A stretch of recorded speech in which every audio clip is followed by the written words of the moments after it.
Thank you, Liz and WKRC, for that story. Students are returning to college for the fall semester, but at least 36 states have reported coronavirus outbreaks on their campuses so far. Here to discuss is pandemic expert, bring her back, Dr. Dena Grayson. Thanks for joining us.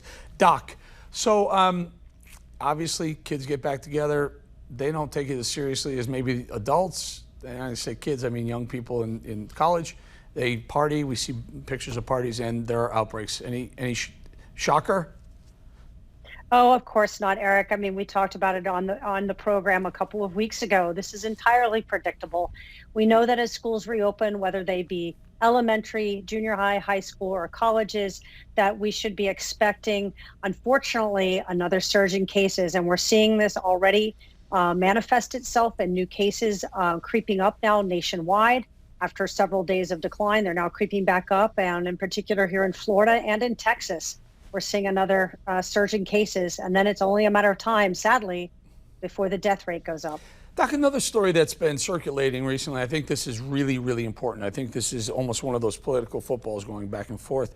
There was, and I can't recall who the study was, or there's some speculation, let's put it that way, that only 6% of the deaths that have been attributed to coronavirus, COVID-19, are actually caused by COVID-19. Most of them are comorbidities that are killing these people. Your thoughts? Yeah, I think that's complete nonsense. The people that have died, in fact, it's very likely that the true death toll is undercounted. The people that died from this disease, certainly they have comorbid conditions. They tend to be older. So, people have comorbid conditions, other things going on. But I think it's a fair bet to say, given that the United States has had 6 million plus cases and counting, that the death toll of 183 plus thousand, that's probably fairly accurate. And again, if anything, it's undercounting the true death toll, unfortunately.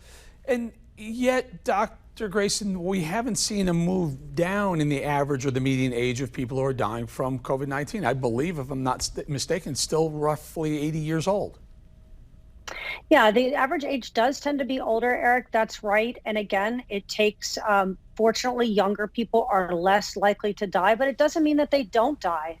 As we know, unfortunately, we have seen children die from this illness, young adults.